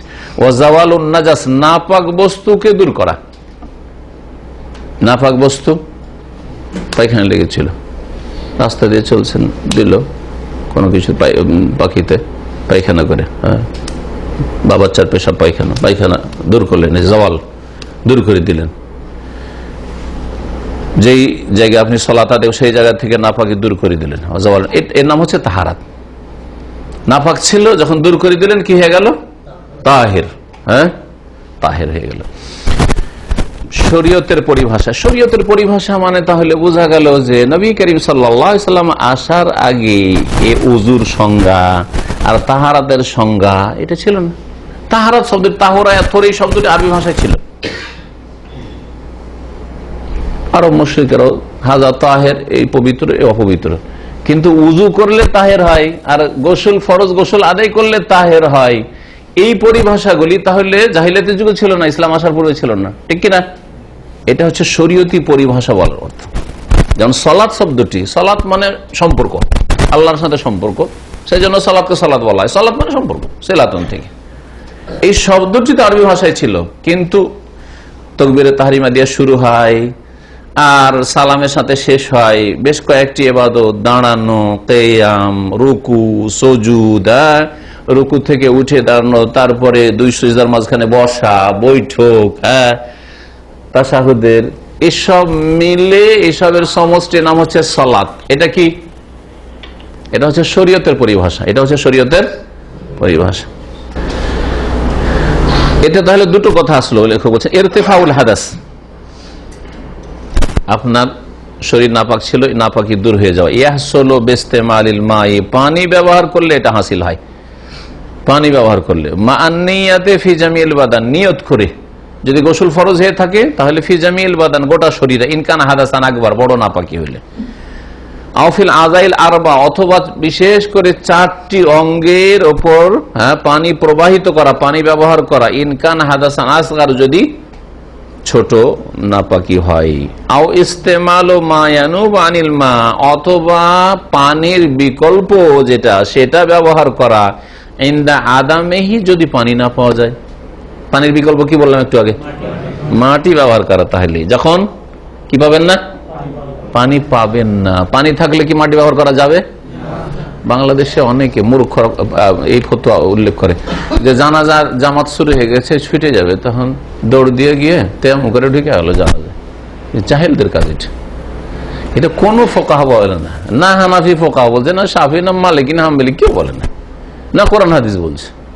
এগুলো জাহালত, অজ্ঞতা। আসলে নামাজ হবে না যতক্ষণ পর্যন্ত পানি ব্যবহার করতে পারছেন, অথবা পানি আছে, পানি আছে ব্যবহার করতে পারছেন না, এটা একটা অবস্থা অসুস্থতার কারণে, অথবা পানি নেই। আর একটু বলে দিই যে তার অল্প পানি আছে, আর পানি পাবো কিনা কোনো ঠিক নেই মরুভূমিতে, এই পানি যদি উজু করাই, গোসল করাই ব্যবহার করিনি তাহলে পিপাসায় মরতে পারি, তখন ওইটা রাখেন সংরক্ষণ করে। এই ক্ষেত্রে অল্প স্বল্প পানি থাকলে চলতে পারে, এরকম পরিস্থিতি হলে। আর এমনিতে পানি আছে আর পানি ব্যবহারও করতে পারবেন, আর জামাত ছুটে যাচ্ছে, ঈদের নামাজ ছুটে যাচ্ছে, বা জানাজা ছুটে যাচ্ছে জামাত ধরার জন্য, তেমন করে নেবেন। এগুলো মূর্খদের কথা, এগুলো আলেম ওলামাদের কথা নয়, কোরআন হাদিসের কথা নয়।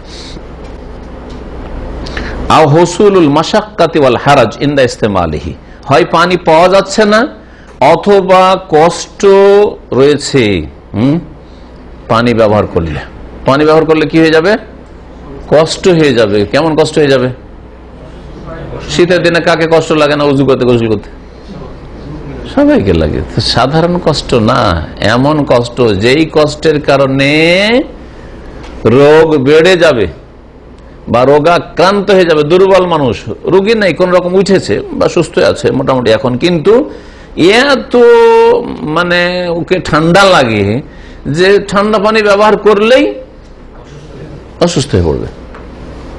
অথবা অসুস্থ আছে, অসুস্থতা তার বেড়ে যাবে, তার চিকিৎসা চলছে, চিকিৎসায় বিলম্ব হয়ে যাবে। ভালো করে মনে রাখবেন এই পয়েন্টগুলো।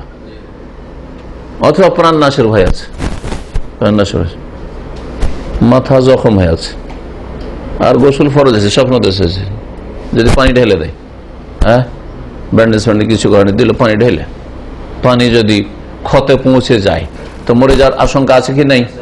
নবী সাল্লাল্লাহু আলাইহি ওয়াসাল্লাম এক সাহাবী এরকম মরে গেছিলেন, জানেন কি না?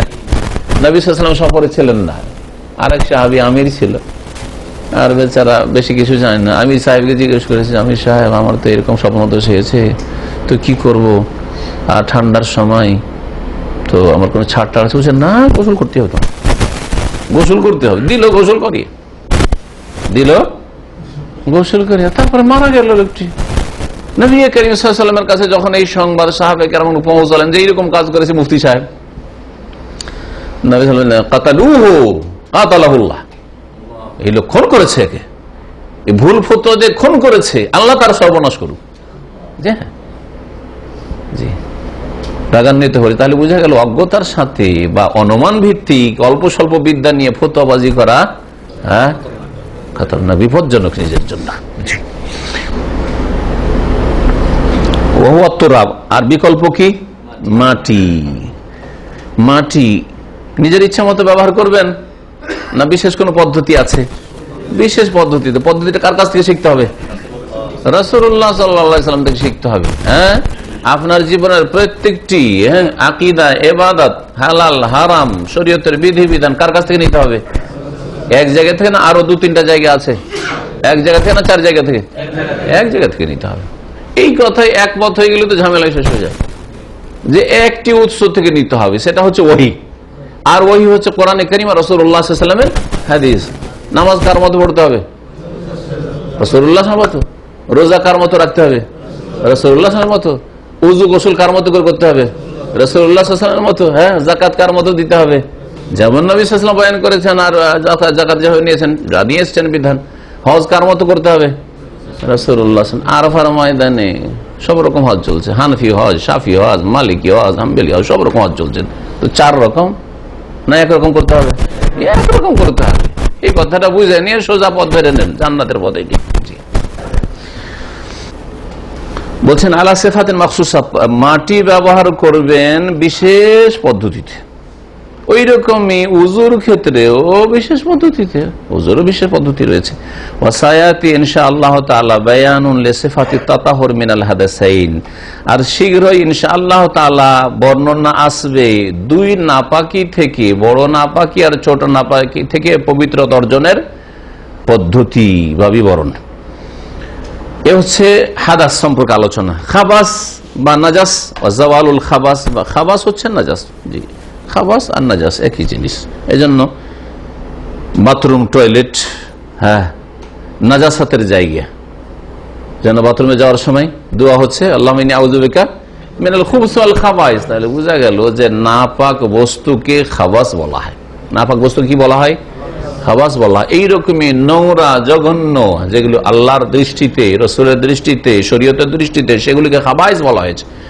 এই জন্য খাবাইসকে আল্লাহ পাক হালাল করেছেন কি মাকরু করেছেন? না, না মাকরু না, খাবাইস হারাম। ওয়ায়ুহাররিমু আলাইহিমুল খাবাইস, সূরা আরাফ আল্লাহ বলেছেন। নবী মুহাম্মদ রাসূলুল্লাহ সাল্লাল্লাহু আলাইহি ওয়াসাল্লাম ইউহিল্লু লাহুমুত তাইয়্যিবাত, তাদের জন্য পাক পবিত্র বস্তুগুলিকে হালাল করার জন্য এসেছিলেন। ওয়ায়ুহাররিমু আলাইহিল খাবাইস, খাবাইক বস্তুকে হারাম করার জন্য। যতগুলি নোংরা বস্তু যেগুলি আপনার দিনের ক্ষতি করে, ইমানের ক্ষতি করে, আখিরাতের ক্ষতি করে, ইসলামের ক্ষতি করে, আপনার শরীর স্বাস্থ্যের ক্ষতি করে, আপনার স্ত্রীর ক্ষতি করে, আপনার ছেলে মেয়ের ক্ষতি করে, সেগুলি হচ্ছে খাবাইস। সুতরাং মদ হচ্ছে অমূল খাবাইস। মদকে কি বলা হয়েছে? সমস্ত নোংরা, হ্যাঁ, আর জঘন্যতার হচ্ছে মূল, জড়, মা। অম্মন মানে মা, অম্মন মানে জড়, অম্মিন মানে শিকড়, মূল। জি হ্যাঁ, অমূল খাবাইস। সমস্ত পাপ হইতে পারে মদ খেয়ে, নেশাগ্রস্ত হয়ে। এইরকমই ধূমপান হচ্ছে খাবাইস। তামাক জাতীয় যত কিছু আছে, বিড়ি হোক আর জর্দা হোক আর তামাক হোক আর খৈনি হোক আর গুল হোক আর গুটকা হোক আর কত কি হোক, এগুলো কি করে, এগুলো বসে সবগুলি হচ্ছে খাবাইস। জর্দা খাচ্ছে হুজুরজি বৈশা বৈশা পানে দিয়ে, সেই জন্য হ্যাঁ সেটা মকরুহ না, খাবাইস। খাবাইস নোংরা, হারাম। রাসূলুল্লাহ সাল্লাল্লাহু আলাইহি ওয়াসাল্লাম খাবাইসকে কোরআনের নীতিমালায় হারাম করা হয়েছে। খাবাইস, জি। ওয়াজাবাল খাবাস, জি, নাপাক বস্তুকে দূর করা। নাজাসাত, নাপাক বস্তু কি? ইসমুন লিআইনিন মুস্তাকযারাতিন শারআন। নাজাসাত শরীয়তের ভাষায় নাজাসাত কাকে বলে? নাপাক বস্তু বলছে যে এ হচ্ছে একটি নাম, লিআইনিন মুস্তাকযারা, জঘন্য কোন বস্তুর। আইন মানে বস্তু, জি, এটা দেখা যাচ্ছে, এটা হচ্ছে আইন। আপনার চোখে দেখা যাচ্ছে, অনুভূত, এটা হচ্ছে আইন। তো যেটা দেখা যাচ্ছে সেটা হচ্ছে নাজাস, বা অনুভূতি হচ্ছে ওর, কিন্তু যদি অনুভূতি না হয়, হ্যাঁ, ভিতরে থাকে, নাপাকি কিন্তু ভিতরে, ভাদাস, অনুভূত নয়। তো বলছেন যে আইনের মুস্তাকযারা শারআন, শরীয়তের ভাষা। ওয়ায়াতি কাইফিয়াতি তাতহিরুল খাবাস, নাপাক বস্তু থেকে পবিত্রতা অর্জন করার বা নাপাক বস্তুকে পাক করার, যেটা নাপাক হয়ে গেছে সেটাকে পাক করার পদ্ধতি ইনশাআল্লাহ তাআলা আসবে। এখন পানি সম্পর্কে একটা আলোচনা করছেন, অল্প কিছু সময় আছে, সুতরাং এটা আমরা সেরে ফেলি যাতে করে বারবার এই নিয়ে আলোচনা না করতে হয়। পানি সম্পর্কে বলছেন লেখক যে জেনে রাখো, এলাম আন্নাল মা ইযা কানা বাকিয়ান আলা খিলকাতিহি, পানি যদি আপন সৃষ্টিতে অবশিষ্ট থাকে, পানিকে আল্লাহ যেভাবে সৃষ্টি করে সেইভাবেই আছে, লাম তুখালিতু মাদ্দাতুন উখরা, অন্য কিছু, অন্য কোন বস্তু তাতে মিশে যায়নি, ফাহুয়া তাহুরুন বিল ইজমা, তাহলে সর্বসম্মতিক্রমে এর উপর ইজমা রয়েছে যে সেটা হচ্ছে পাক, পবিত্র এবং পবিত্রতা দানকারী, তাহুর। ওয়া হাযা হুয়াল আসলু ফিহি, আর পানির ক্ষেত্রে এটা হচ্ছে আসল। আসল পানি কোনটা বলবেন? এটা হচ্ছে পানি, এটা হচ্ছে পানি, তাতে অন্য কিছু মিশে যায়নি। এতে যদি চায়ের পাতি দিয়ে দিই, তোর নাম তখন আর পানি থাকবে? কি হয়ে যাবে? চা হয়ে যাবে, ঠিক কিনা? এতে যদি কোন রং দিয়ে দিই, হ্যাঁ, রং দিয়ে দিলাম, তাহলে সেটা তখন রং, হ্যাঁ, ঠিক না? কালো রং দিলাম, কালি হয়ে গেল, ওর নাম তখন আর পানি থাকলো না, কালি। আমরা কালি গুলেছি, হ্যাঁ, বড়ি পাওয়া যেত ছোট কালে, আমরা কঞ্চি দিয়ে, কঞ্চির কলম দিয়ে লিখেছি, আমরা ছোট কালে অভ্যাস করেছি, আলিফ বা তাসা সব লেখা শিখেছি। তো বড়িগুলো খুব সস্তা পাওয়া যেত, গরিবের যুগে গরিবের ব্যবস্থাও ছিল, মাশাআল্লাহ। তো বড়ি ওই এতে করে, দতে করে, হ্যাঁ, পানি দিয়ে তো ডুবিয়ে গলে গেল, কিছুক্ষণ পরে আর লেখা শুরু হলো। পানিটার নাম আর পানি থাকলো না, কি হয়ে গেল? পানির নাম কালি হয়ে গেল। জি, এইরকমই যখন চিনি দিলেন, তাতে কিছু লেবু দিলেন, তখন ওর নাম কি হয়ে গেল? শরবত হয়ে গেল, শরবত হয়ে গেল। কফি দিলেন, তখন নাম কফি হয়ে গেল। পানিতে পানির পরিমাণ বেশি, শুধু একটু কফি দিয়েছেন, নাম কি হয়ে গেল? নামই চেঞ্জ হয়ে গেল। তাহলে কফি দিয়ে উযু করা যাবে? পানি দিয়ে উযু করা যাবে, গোসল, যতক্ষণ পানি ওর নাম আছে, পানি নাম হইতে হবে। জি,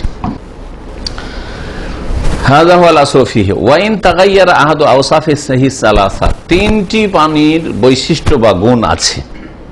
একটা হচ্ছে রিহু, হ্যাঁ, গন্ধ।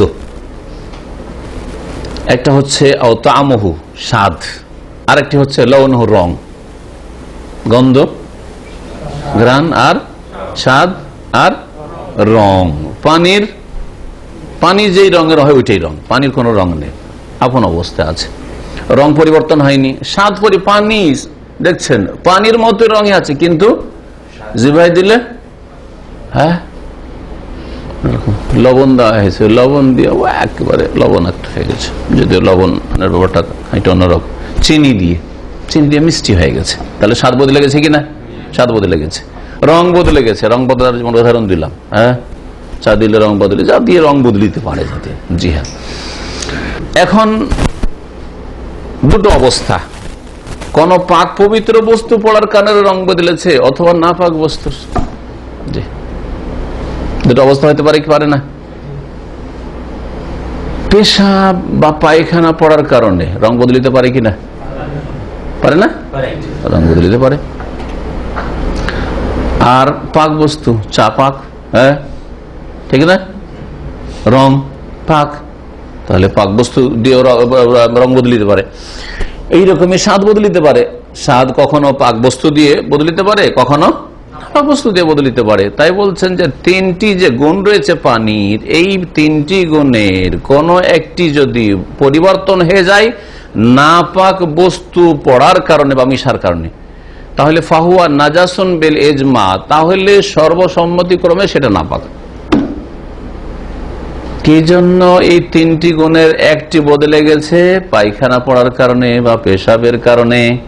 হ্যাঁ, পেশাব দিয়ে গন্ধ, পেশাবের গন্ধ আসছে, পানি কিন্তু পেশাব ওতে পড়ার কারণে কি হয়েছে? গন্ধ হয়ে গেছে। পায়খানার কারণে গন্ধ হয়ে গেছে, অথবা রং পরিবর্তন হয়ে গেছে, অথবা স্বাদ পানির মতো অন্য কোনো স্বাদ লাগছে, হ্যাঁ নাপাকি পড়ার কারণে, তাহলে সেটা হচ্ছে নাপাক।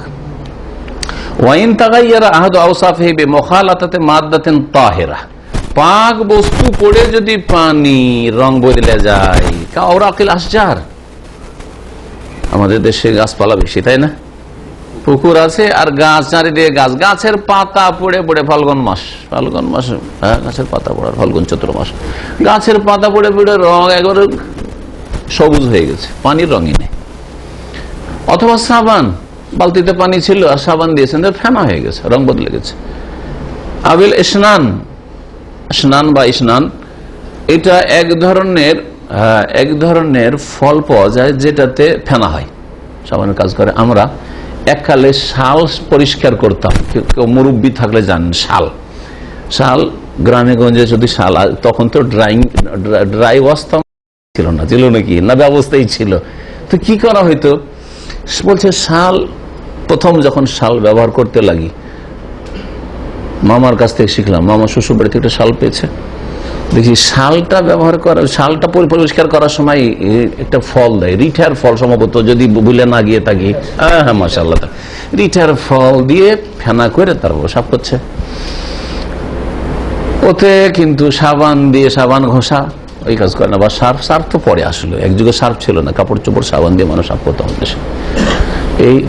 এইটা বেশি দিন না, মদিনা যখন প্রথম ভর্তি হইলাম তখন ভাবলাম যে মদিনা বিদেশে যাচ্ছি, কোথায় নতুন গিয়ে সাবান টাবান পাবো না পাবো, কাপড় চোপড় সাফ করতে হবে, কাপড় সাফ করা সাবান নিয়ে এসেছি 1989 মদিনায় কাপড় সাফ করা সাবান নিয়ে এসেছি। নিয়ে আসার পর করবো, তো গায়েও লাগানো যাবে না, কারণ কাপড় দুই রকম সাবান নিয়ে এসেছি, একটা গায়ের সাবান নিয়ে এসেছি আর কাপড় সাফ করা সাবান নিয়ে এসেছি। বিদেশে যে জীবনে আসেনি, সে দেশ থেকে এরকম কিছু নিতেই পারে, স্বাভাবিক। এখন হাসি লাগছে নিজের উপর, আপনার লাইফের উপর আপনি হাসবেন, কিন্তু এটা হচ্ছে মানুষের অবস্থা, তাই না? অবস্থার আবর্তন বিবর্তনে মানুষ নিজের উপরে নিজেই হাসে। এই হাসির গল্প শুনে আপনাদের সাবান নিয়েছি দুই রকম।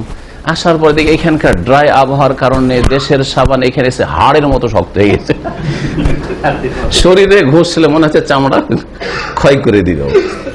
এখানকার সাবান কত নরম, তাই না? এখানকার সাবানকে ওইভাবে তৈরি করা হচ্ছে এখানকার আবহাওয়াতে যাতে শক্ত না হয়ে যায়, কিন্তু ওখানকার সাবান এখানে এসে কি হয়ে যায়, একবার শক্ত হয়ে গেছে, মুশকিল।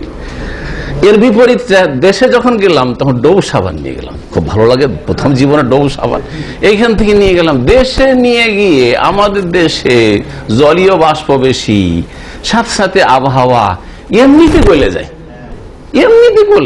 রসে থাকে, রসেই থাকে, শুকাই না সাবান, বিপদ না, চলবে না, এই দেশের সাবান ওই দেশে নয়, এই দেশের সাবান। এতটুকু অভিজ্ঞতা এখানে এসে নেওয়ার দেওয়াতে হইল। কাপড়ে সাবান করব কি, সবাইকে দেখি ওই তো টাইট ব্যবহার করে আর বালতিতে ভিজিয়ে রাখে আর তারপরে ধুয়ে নেই, সাবানগুলো করব কি?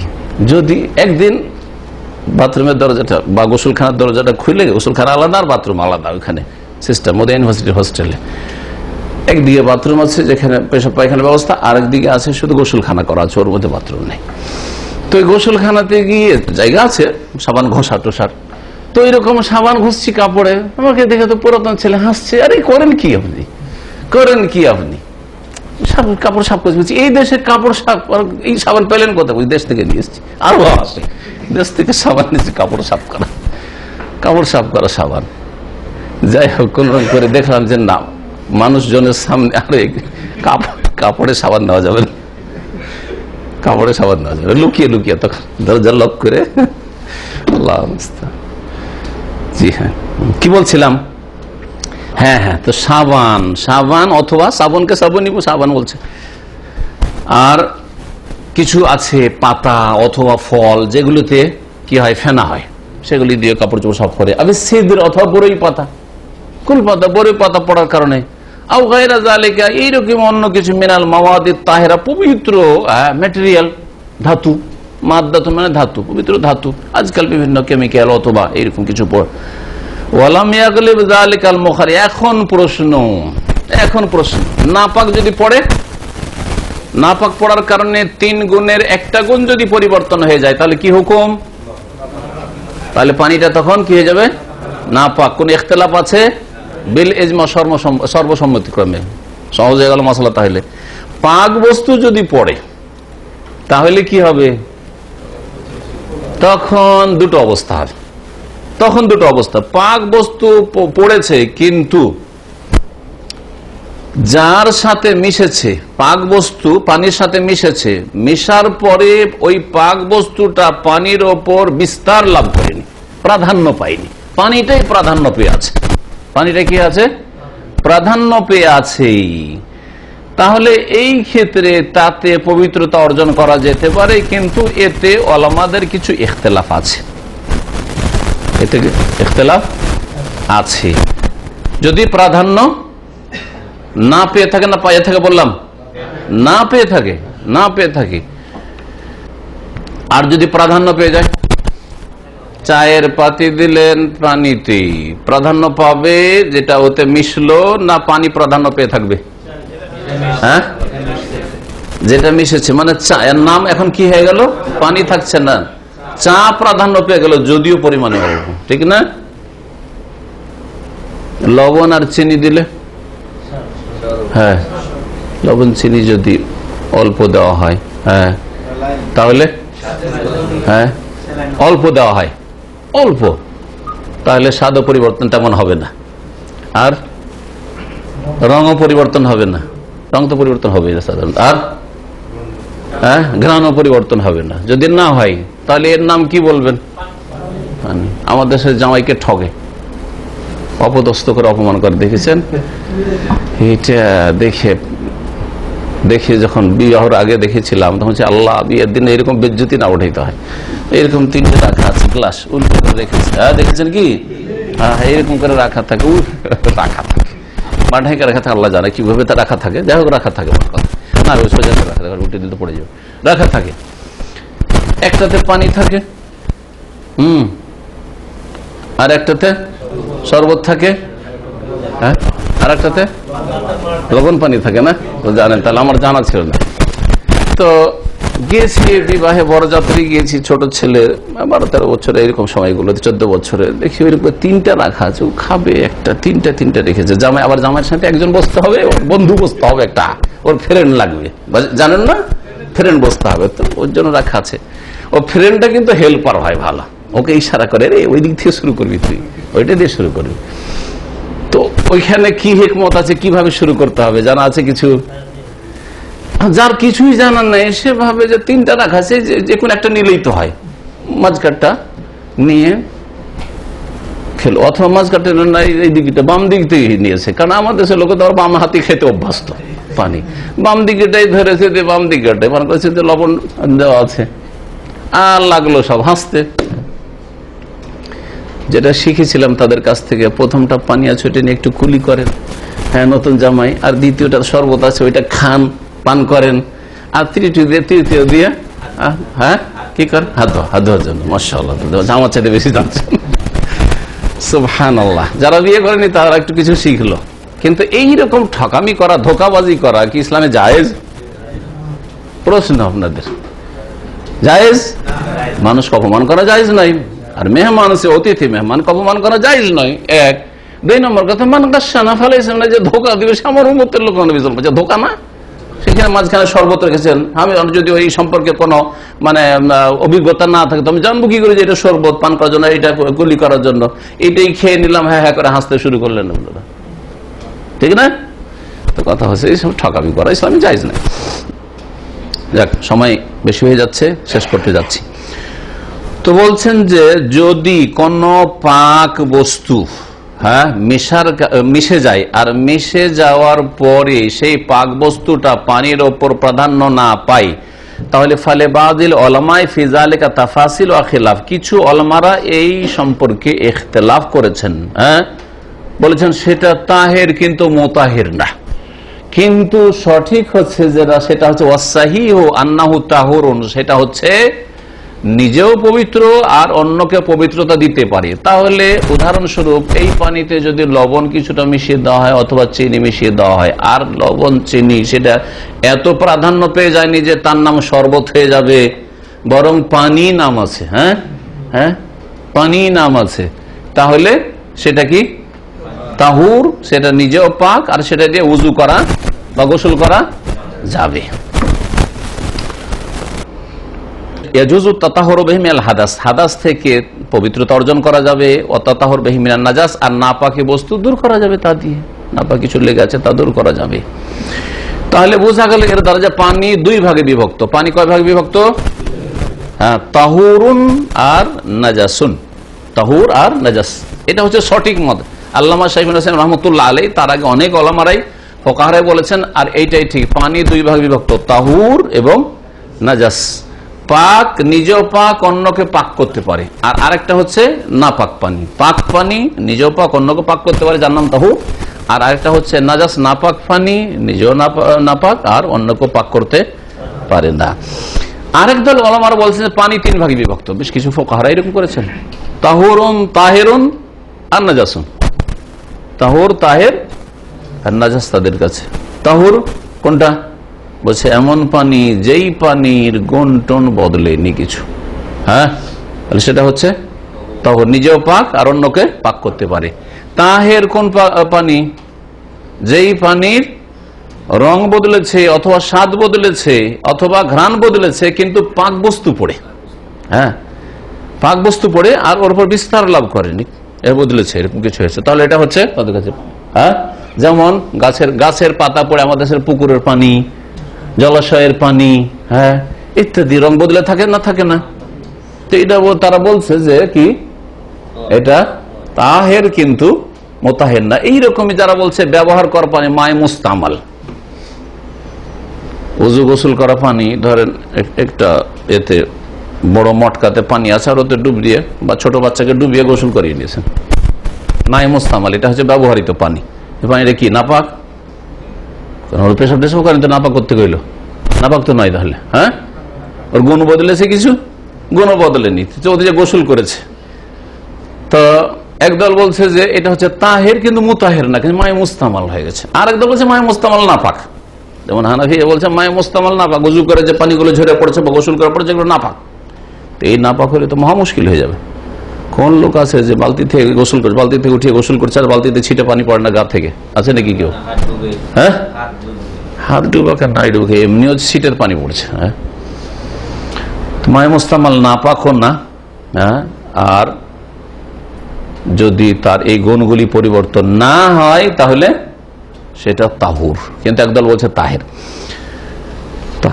তাহলে পানি সম্পর্কে 2টো মত হলো, একটা মত হচ্ছে পানি 3 ভাগে বিভক্ত, আর একটা মত হচ্ছে পানি 2 ভাগে বিভক্ত। বলছেন যে তাহুরুন ইয়াসিহু তাতাহুরু বিহি ওয়া হুয়া আল্লাযী লাম ইয়াতাগায়্যার বিনাজাসাতিন, যেই পানি পাক এবং তাহুর পবিত্রতাকারী, যেটা কোনো নাপাক বস্তুর কারণে পরিবর্তন হয়নি। ওয়ালা মাদাতুন তাহিরা, অথবা কোনো পবিত্র ধাতু পড়ে যাতে পানির নাম ছিনিয়ে নেয়, পানির নাম ছিনায়নি, পানির নাম ছিনিয়ে নিয়ে শরবত হয়ে গেছে অথবা চা হয়ে গেছে, এরকমও হয়নি। সাওয়ান কানা বাকিয়ান আলা খিলকাতিহি, আপন সৃষ্টিতে অবশিষ্ট থাক, অথবা আও খালাতাতু মাদাতুন তাহিরা, অথবা কোনো পাক পবিত্র বস্তু তাতে মিশেছে আর তাতে প্রাধান্য পায়নি এবং নাম ছিনায়নি, সবগুলি হচ্ছে তাহুর। তাহলে দ্বিতীয় রকমের পানি হচ্ছে নাজাস লা ইয়ারফাউল হাদাস, নাপাক পানিতে হাদাসও দূর হবে না, গোসল উযু হবে না, ওয়ালা ইউজুরুন নাজাস, আর নাপাক বস্তু গায়ে নাপাকি লেগে আছে, আর কেউ যদি ধরেন কি করে নাপাক পানি দিয়ে, নাপাক পানি পায়খানা যদি পেশাব দিয়ে ধয় তাহলে পবিত্র হবে?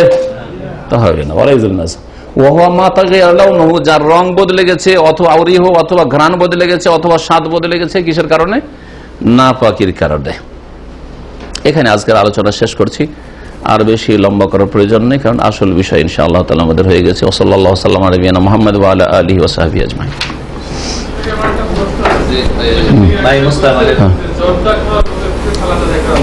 জর্দা খাওয়া লোকের পিছনে সালাত আদায় করা যাবে কিনা? ওর চেয়ে বড় প্রশ্ন করেন। হ্যাঁ, যে ঘুষ খায় তার পিছনে নামাজ পড়া যাবে কিনা? সুদ খায় তার পিছনে নামাজ পড়া যাবে কিনা বলেন? তাহলে তার উত্তর হ্যাঁ, পড়া যাবে।